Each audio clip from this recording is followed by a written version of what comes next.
ஓம் சாந்தி 25/12/2023 சாகார முரளி. இன்று சிவ பகவான் கூறுகிறார், இனிமையான குழந்தைகளே, தந்தை ஒவ்வொரு விஷயத்திலும் நன்மை செய்யக்கூடியவராக இருக்கிறார். எனவே என்ன டைரக்ஷன் கிடைக்கிறதோ அதற்கு சாக்கு போக்கு சொல்லாமல் ஸ்ரீமத் படி சதா நடந்து கொண்டே இருங்கள். கேள்வி: தீவிரமான பக்தி மற்றும் தீவிரமான படிப்பு இரண்டிலும் கிடைக்கும் பிராப்திகளில் என்ன வித்தியாசம் இருக்கிறது?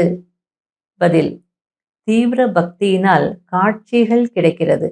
ஸ்ரீகிருஷ்ணரின் பக்தர்கள் என்றால் அவர்களுக்கு ஸ்ரீகிருஷ்ணரின் காட்சிகள் கிடைக்கும், நடனம் ஆடுவார்கள். ஆனால் அவர்கள் யாரும் வைகுண்டபுரி அல்லது ஸ்ரீகிருஷ்ணபுரிக்கு செல்வதில்லை. குழந்தைகளாகிய நீங்கள் தீவிரமான படிப்பு படிக்கிறீர்கள்.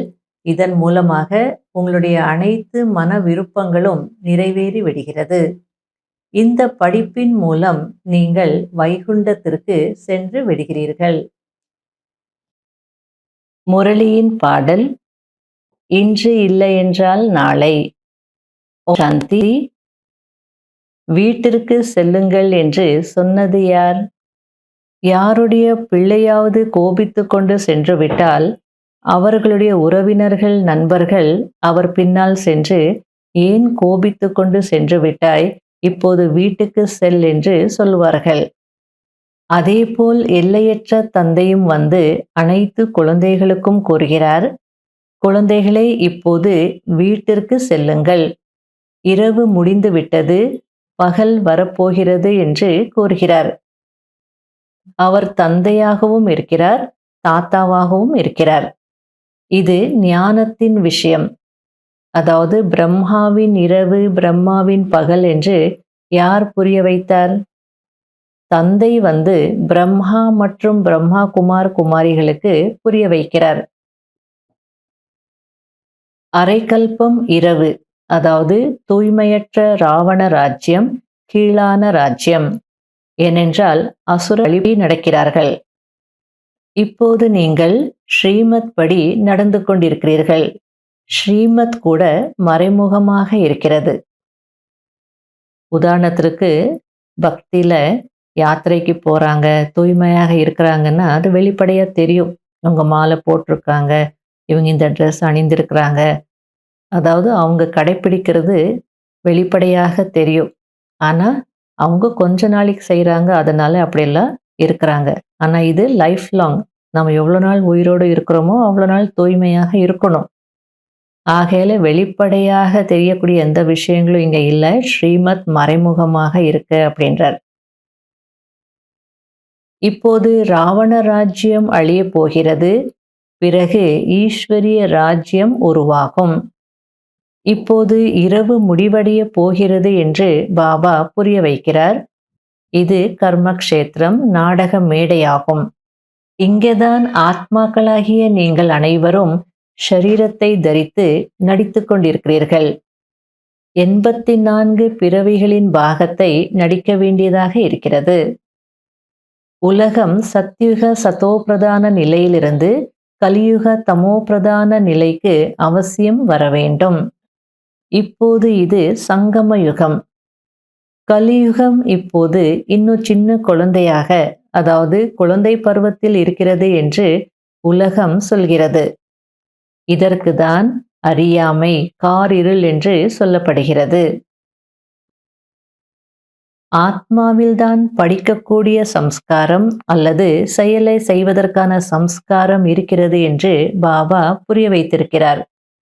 இப்பொழுது குழந்தைகளாகிய நீங்கள் ஆத்ம அபிமானி ஆக வேண்டும். மனிதர்கள் அனைவரும் தேக உணர்வில் இருக்கிறார்கள். ஆத்ம அபிமானியாக ஆனால்தான் பரமாத்மாவை நினைக்க முடியும். ஆத்மா நிராகார உலகத்திலிருந்து வருகிறது. அதில் அழியாத நடிப்பின் பாகம் இருக்கிறது என்று நீங்கள் அறிந்திருக்கிறீர்கள். அனைத்து பக்தர்களும் தந்தையை நினைக்கிறார்கள். பக்தர்களாகவும் இருக்கிறார்கள், குழந்தைகளாகவும் இருக்கிறார்கள். அதாவது அவங்க பக்தி செய்தாலும் அவங்களும் என்னுடைய குழந்தைகள் தான், அவங்களும் என்னதான் நினைக்கிறாங்க. ஆகையில பக்தர்களாகவும் இருக்கிறாங்க, குழந்தைகளாகவும் இருக்கிறாங்க அப்படின்னு சொல்றார். பக்தர்கள் தந்தையே என்று அழைக்கிறார்கள். ஒருவேளை பக்தர்கள் பகவான் என்றால், பிறகு தந்தையே என்று யாரை அழைக்கிறார்கள்? இதையும் புரிந்து கொள்ளவில்லை. போன கல்பத்திலும் நான் தான் இந்த ஞானத்தை கொடுத்தேன். ஒவ்வொரு கல்பமும் கொடுக்கிறேன் என்று பாபா கூறுகிறார். நான் கல்பத்தின் சங்கம யுகத்தில்தான் வருகிறேன். என்னுடைய பெயரே பதித பாவனர் என்பதாகும். எப்போது முழு உலகமும் தூய்மையற்றதாகிறதோ அப்போது நான் வருகிறேன். குழந்தைகளாகிய உங்களுக்கு நாம் உலகத்தை படைக்கக்கூடிய தந்தையின் குழந்தைகள். தந்தை நம்மை உலகத்திற்கே அதிபதியாக்குகிறார், ராஜ யோகத்தை கற்றுக் கொடுத்து கொண்டிருக்கிறார் என்ற பெருமிதம் இருக்க வேண்டும். எவ்வளவு சகஜமான விஷயம். ஆனால் போக போக குழந்தைகளுக்கு ஏதாவது விஷயத்தில் கொஞ்சம் சந்தேகம் வந்து விடுகிறது. இதற்கு தான் மாயையின் புயல் அல்லது பரீட்சை என்று சொல்லப்படுகிறது. இல்லறத்தில் இருக்க வேண்டும் என்று பாபா கூறுகிறார். பிறகு பாபா தேவையான நேரத்தில் சேவையில் ஈடுபடுத்துவார். யார் வேலையை விட்டு விட்டார்களோ அவர்களை சேவையில் ஈடுபடுத்துகிறார். சிலர் டிஸ்டர்ப் ஆகிறார்கள். சிலர் ஸ்ரீமத்தில்தான் நன்மை இருக்கிறது என்று புரிந்து கொள்கிறார்கள். ஸ்ரீமத் படி அவசியம் நடக்க வேண்டும். டைரக்ஷன் கிடைக்கிறது என்றால் அதற்கு எந்த சாக்கு போக்கும் சொல்லக்கூடாது. தந்தை ஒவ்வொரு விஷயத்திலும் கல்யாணக்காரியாக இருக்கிறார், அதாவது நன்மை செய்யக்கூடியவராக இருக்கிறார். சில நேரத்தில் இல்லறத்தில் இருக்கக்கூடிய தாய்மார்கள் அல்லது சகோதரர்கள், பாபா நாங்கள் சரெண்டர் ஆகணும், இங்கே வந்து சேவை செய்யணும், எங்கள் கடமையெல்லாம் முடிச்சிட்டோம் அப்படின்னு சொல்லுவாங்களாம். அதுக்கு பாபா வந்து சிலருக்கு ஓகே விட்டுட்டு வந்து சேவை செய்யுங்க, சேவையில் ஈடுபடுங்க அப்படின்னு சொல்லுவாராம். சிலருக்கு வந்து இல்லை நீங்கள் இல்லறத்தில் இருங்க அப்படின்னு சொல்லுவாராம். அதுக்கு சிலர் டிஸ்டர்ப் ஆயிடுவாங்க. நான் கேட்டால் மட்டும் பாபா வந்து இல்லை நீ இல்லறத்தில் இருக்கணும்னு சொல்லிட்டாரு, இவர் கேட்டால் மட்டும் வந்து நீங்கள் அர்ப்பணம் ஆயிட்டு சேவை செய்யின்னு சொல்கிறாரு, சேவையில் ஈடுபடுத்துகிறாரு அப்படின்னு வந்து சில பேர் டிஸ்டர்ப் ஆயிடுவாங்க. அதுக்கு பாபா சொல்லிட்டு இருக்கிறார், டைரக்ஷன் கிடைக்குது அப்படின்னா அதில் நன்மை இருக்கு. சிவ பாபா நன்மை செய்யக்கூடியவர், அவர் என்ன சொல்றாரோ அதில் நன்மை இருக்கு. ஆகையால என்ன டைரக்ஷன் கிடைக்குதோ அதன்படி தான் நடக்கணும். சாக்கு போக்கு எதுவும் சொல்லக்கூடாது. சரெண்டராக செய்யினாலும் செய்யணும், வேண்டான்னாலும் குடும்பத்தில் இருன்னு சொன்னாலும் அங்கேயே இருந்து செய்யணும். தேவைப்படும் போது நான் சேவையில் ஈடுபடுத்திடுறேன் அப்படின்னு சொல்றாரு இல்லையா. ஆகையால சிவபாபா நன்மை செய்யக்கூடியவர். அவருடைய ஒவ்வொரு டைரக்ஷன்லையும் கண்டிப்பாக நன்மைதான் இருக்கும். இதை நல்லா புரிஞ்சுக்கணும் அப்படின்றார். சிலர் நாங்கள் அவசியமாக ஸ்ரீமத் படி நடப்போம் என்று உறுதியளிக்கிறார்கள். அனைவருக்கும் ஒரே மாதிரியான டைரக்ஷன் கொடுக்க முடியாது. திருஷ்டி கொடுத்துவிட்டு சாப்பிடுங்கள் பரவாயில்லை என்று பாபா சொல்லியிருக்கிறார் என்று சொல்லக்கூடாது. வேறு வழியே இல்லாத நேரத்தில் எதுவுமே செய்ய முடியவில்லை என்றால் திருஷ்டி கொடுத்துவிட்டு சாப்பிடுங்கள் என்று சொல்லப்படுகிறது. மற்றபடி அனைவருக்காகவும் பாபா கூறவில்லை. சிலருக்கு பாபா பயோஸ்கோப் பார்க்க செல்லுங்கள் என்று சொல்வார். ஆனால் இது அனைவருக்காகவும் அல்ல. யாருடனாவது செல்ல வேண்டியதாக வந்தது என்றால் செல்லுங்கள், ஆனால் அவர்களுக்கு ஞானம் கொடுக்க வேண்டும். இது எல்லைக்கு உட்பட்ட நாடகம், இது எல்லைக்கு அப்பாற்பட்ட நாடகம் என்று. எனவே சேவை செய்ய வேண்டும், வெறுமனே பார்ப்பதற்காக மட்டும் செல்லக்கூடாது. சுடுகாட்டிற்கு கூட சென்று சேவை செய்ய வேண்டும். அதாவது எல்லா பாபா குழந்தைகளுக்கும் ஒரே ஸ்ரீமத் தான். எல்லாருமே அந்த ஸ்ரீமத் படிதான் நடக்கணும். ஆனால் சில எக்ஸப்ஷனல் கேசஸ் அப்படின்னு இருக்கும். Special case, as a special case ஒரு சிலருக்கு சில கன்சிடரேஷன்ஸ் வந்து கிடைக்கும், சலுகைகள் கிடைக்கும், அல்லது சலுகைகள் பாபா கொடுப்பார். ஏன்னா அவங்களுடைய சூழ்நிலை அப்படி இருக்கு. வேறு வழியே இல்லை, செய்துக்கவே முடியல அப்படின்னா அந்த நேரத்துல பாபா என்ன சொல்வார்? சரி, உன்னால சமைச்சிக்க முடியல, வேற வழி இல்ல அப்படின்னா பரவாயில்ல. திருஷ்டி குடுத்துட்டு பாபா நினைவுல சாப்பிடுங்க அப்படின்னு கண்டிப்பா சொல்வார். அதற்காக எல்லாருமே அத எடுத்துக்க முடியாது. யாரால சமைச்சு சாப்பிட முடியுமோ, அவங்க பாபா தான் சொல்லியிருக்கிறாரே, திருஷ்டி குடுத்துட்டு சாப்பிடலாம் அப்படின்னு. நம்ம போய் சாப்பிடலாம் அப்படின்னு சாப்பிடக்கூடாது. அதே போல அந்த காலத்துல பெரிய வீட்டு மருமகளுங்க ஞானத்துல இருந்தாங்க. அவங்க மற்ற நியமங்கள் எல்லாம் கடைப்பிடிப்பாங்க. ஆனா அவங்க வீட்ல என்ன சொல்லுவாங்கன்னா, ஃபேமிலி ஃபங்ஷன்ஸ்ல அல்லது நம்ம ஃபேமிலிலாம் ஒண்ணா போறோம்னா, நீ கலந்துக்கணும். மத்ததுக்கெல்லாம் உனக்கு அனுமதி இருக்கு.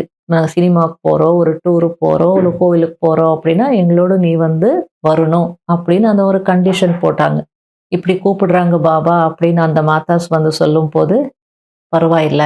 அந்த ஒரு குடும்ப சூழ்நிலைக்கும், அவங்க இருந்த அந்த நிலைமைக்கும், பந்தனத்துக்கும் பாபா என்ன சொல்வாரு, சரி பரவாயில்ல கூட போங்க. ஆனால் அதே நேரத்துல அவங்களுக்கு ஞானமும் சொல்லுங்க. இப்போ இத பார்க்குறீங்களே இந்த நாடகம், இது எல்லைக்கு உட்பட்ட நாடகம். 2 மணி நேரத்தினுடைய நாடகம். அதுபோல நாம நடிச்சிட்டு இருக்கிறோமே, இது எல்லைக்கு அப்பாற்பட்ட நாடகம். 5000 ஆண்டுகளுடைய நாடகம் அப்படின்லாம் ஞானத்த சொல்றதா இருந்தா போகலாம் அப்படின்றார். ஆகையால டைரக்ஷன் அப்படின்றது ஒரு சில நேரங்கள்ல சூழ்நிலைகள் பொருட்டு, அவங்களுடைய பந்தனங்கள் பொருட்டு மாறும். ஆகையால இத நல்லா புரிஞ்சுக்கோங்க அப்படின்றார். நல்லது. இனிமையிலும் இனிமையான காணாமல் போய் கண்டெடுக்கப்பட்ட செல்ல குழந்தைகளுக்கு மாத் பிதா பாப் தாதாவின் அன்பு நினைவுகள் மற்றும் காலை வணக்கம். ஆன்மீக குழந்தைகளுக்கு ஆன்மீக தந்தையின் நமஸ்காரம். கடைபிடிக்க வேண்டிய முக்கியமான சாராம்சம். முதல் பாயிண்ட், பாபாவின் ஒவ்வொரு விஷயத்திலும் நன்மை இருக்கிறது. இதை புரிந்து கொண்டு நிச்சய புத்தியுடையவராகி நடக்க வேண்டும். ஒருபோதும் சந்தேகத்தில் வரக்கூடாது. ஸ்ரீமத்தை யதார்த்தமாக புரிந்து கொள்ள வேண்டும்.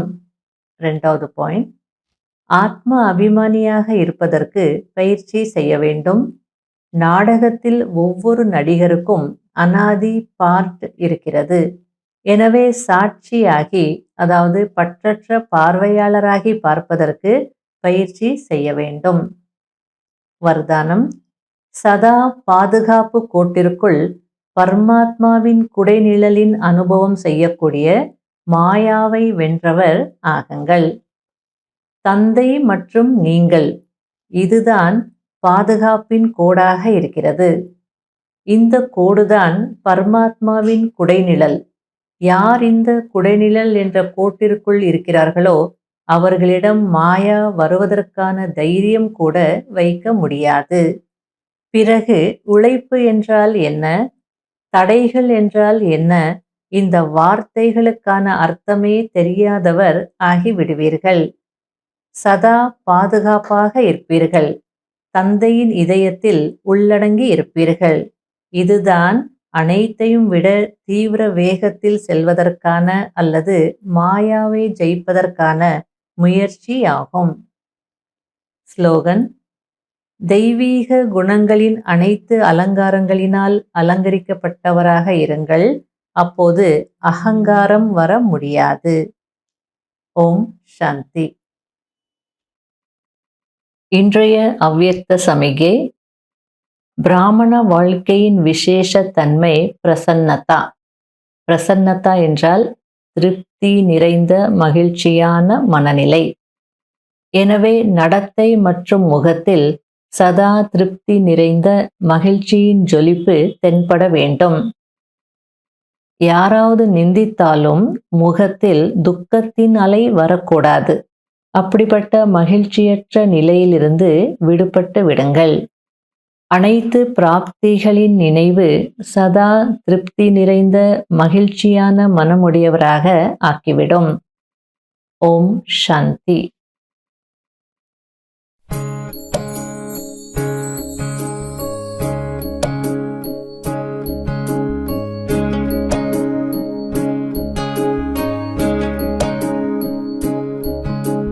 ये मत कहो खुदा से मेरी मुश्किलें बड़ी हैं, ये मत मत कहो खुदा से मेरी मुश्किलें बड़ी हैं, ये मुश्किलों से कह दो मेरा खुदा बड़ा है।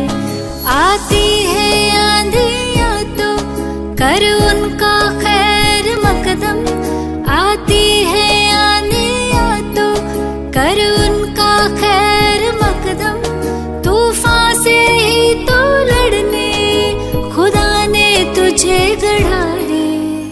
ये मत कहो खुदा से मेरी मुश्किलें बड़ी हैं, ये मुश्किलों से कह दो मेरा खुदा बड़ा है, मेरा खुदा बड़ा है, मेरा खुदा बड़ा है।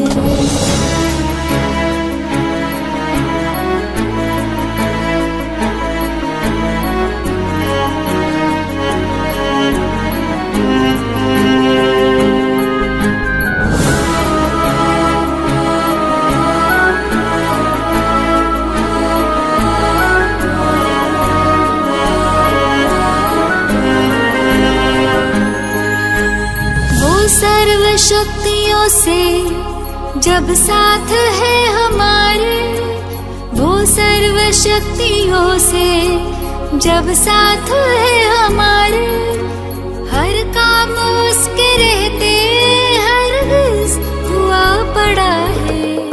कभी हारना ना, हिम्मत का कदम बढ़ाओ, कभी हारना ना, हिम्मत का कदम बढ़ाओ। हजारों कदम बढ़ाने वो सामने खड़ा है। ये मत कहो खुदा से मेरी मुश्किलें बड़ी हैं, ये मुश्किलों से कह दो मेरा खुदा बड़ा है। ये मुश्किलों से कह दो मेरा खुदा बड़ा है, मेरा खुदा बड़ा है।